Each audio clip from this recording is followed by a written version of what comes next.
Welcome back to this, already the final episode of today's Price of Business. I am your host, Kevin Price, talking to you about you and your business. The happy Thanksgiving edition of the program, because I'm taking some time off. You know, we're going to have some great programming for you over the next couple of days, but I'm looking forward to taking Turkey Day off, as they say. And I have lots to be grateful for, one of which is my friend Rex Solomon, who's here in the studios with HoustonJewelry.com. And we have him on. You know, he talks a little bit about what they've got for sale, and they've got a fascinating store. It's almost as much museum as it is store. I always enjoy going in there, but also to talk about what's happening on the macroeconomic front, even the geopolitical front, because he's got just great bearings that he brings to the conversation. And Rex, it's good to see you, man. Nice to see you too, Kevin. Yeah. I want to just begin by talking about, we were talking about during the break, this, shooting down by a plane, by Turkey of a Russian plane. It's like, wow, if you're going to pick on somebody, why would you pick on them? You know, let's see if we can, what's the saying? You beat up the biggest guy in the block and then no one else in the block will bother you, Maybe it's a little bit of that, but this seemed a little crazy to me. It does seem extremely ill-advised, considering who the president of Russia is today. Previous presidents of Russia, somebody might have been able to do this without impunity, but I doubt very seriously there is not going to be some consequences. Yeah, and I don't even recall reading whether or not did the pilot die or did he get out or... The pilots apparently were shot as they were trying to land their parachutes by now that's Syrian really separatists. Bad form. If that's the case, that's just, It was Syrians who shot them. Oh, okay. Well, then that's kind of different, I guess. But it's very complicated, isn't it? It's very complicated, and there is almost a 500-year history of animosity between the Turks and the Russians. Yeah. So it is not a encouraging situation. Not a kumbaya moment. No, not in the least. So it's going to be interesting to see what happens. I know the immediate announcement by the Russian government is that this is serious and it's going to be treated accordingly. Now, we hear that from Barack Obama all the time, and that doesn't mean anything. But I'm with you. I think Putin means something more. Something's going to come from this. Well, when Putin said there'd be serious consequences to the downing of the airliner, then that was followed up with massive airstrikes and it looks like some sort of troops on the ground. And so he actually appears to be intent on reestablishing the Russian Federation as a major world superpower to be feared. Yeah. And that's the kind of stuff that people do in essentially dictatorial. They have elections, but they're not the most fair elections out there, and especially when the economy is bad, because you want to create distraction and international affairs, international nefariousness is a great way of getting your mind off of the fact that you're starving to death back home, or you have reasons why you're starving to death back home. And so between, economics, geopolitics, he's got a lot of reason.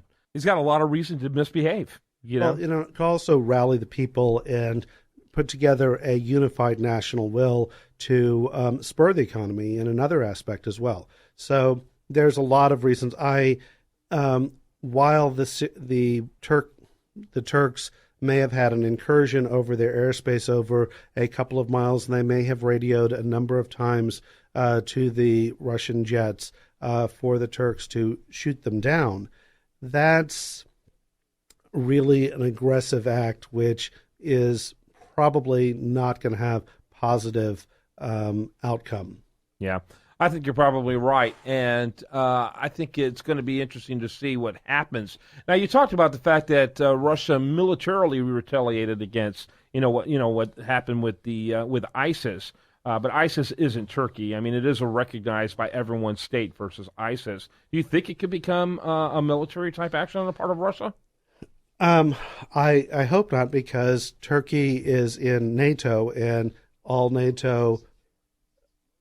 NATO allies are contractually bound by treaty to come to the defense of any NATO ally who's attacked or who's in a conflict. So that does present a very big problem, and President Putin has called the actions the allies of the terrorists. Mm-hmm. And so that is a problem. And the president of Turkey, who just won a stunning electoral win for his party is a more religious sort than what Turkey has had in the past, as they've been largely a secular nation since Ataturk created the republic. He wishes to return to the glories of the Ottoman Empire, which was both a religious as well as a military force. Militaristic, yeah.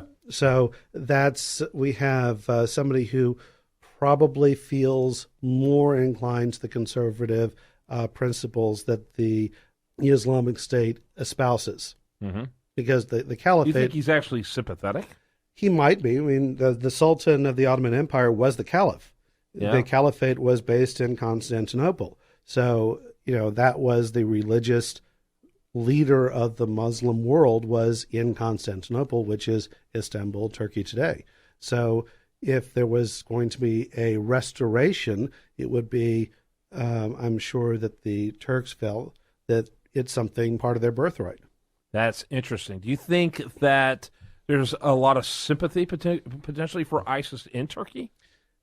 Yes, insofar as because I know the Turkey disdained the Kurds. Exactly. And was it in the Middle East? Our enemy makes you mutual enemies friends and that type of thing. The Kurds, Kurdistan is about a third of it is in Turkey, or what is now Turkey, in Anatolia, which is the region. A third of it is in Syria, and a third of it is in northern Iraq. And the Kurds would ideally like to create one nation state of all of their regions. And since they do not follow the branch of Islam that ISIS is following, they're viewed as enemy or right. apostates. So they're not. The Turks would very much like to eradicate the Kurds in a manner similar to the reduction of the influence of the Armenians in Anatolia in the early part of the 20th century, because the Turks would like to have a homogeneous nation state in Anatolia, which originally was a Greek land. The Turks are from Central Asia. They're not, but that's a whole nother geopolitical story.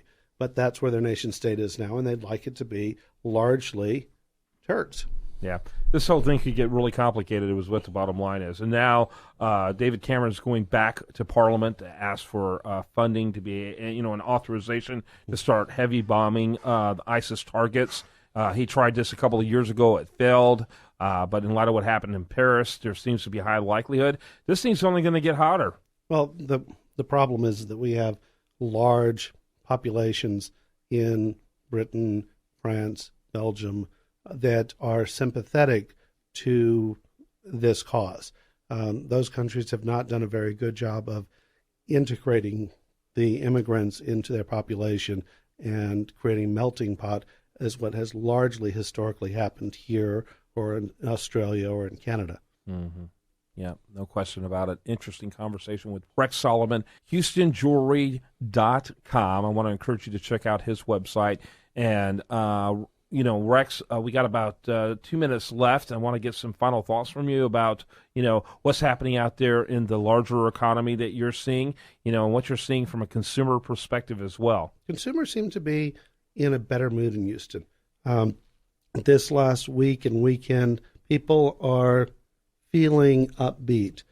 So, take a look at tomorrow's front page of the Chronicle to see our ad for our Black Friday specials. And I think that it's going to be a busy weekend. Yeah, well, good. That'll be good for Houston Jewelry. And I, again, if you've never been, you need to go just for the experience. They ought to really put it on a list of sites, places to visit, in travel guides for Houston, because it is a cool location. I actually have been in a number of them in the past for the Crown Jewels exhibit. That's right. Can't get to England. Get over to Houston Jewelry for one of the best replicas out there. Yeah, take a look at them. I've seen the original, and really have your hard pressed to tell a difference. Talk a little bit then, so you're hearing from, because I know you also work with a lot of people in business as well. You're hearing a kind of a positive message from them as well, that they are feeling a more buoyant economy? Over the last few weeks, yes, there's been a noticeable change for the better.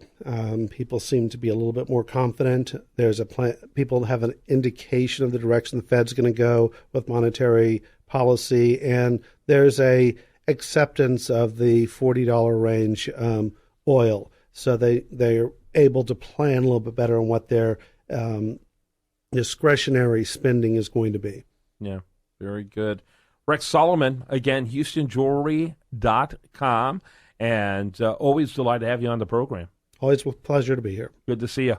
All right, when we come back, we're going to have much more for you here on tomorrow's program, which is going to be a best of, and then we'll look forward to Turkey Day and having an extended weekend. I hope you enjoy it, and talk to you soon right here on The Price of Business.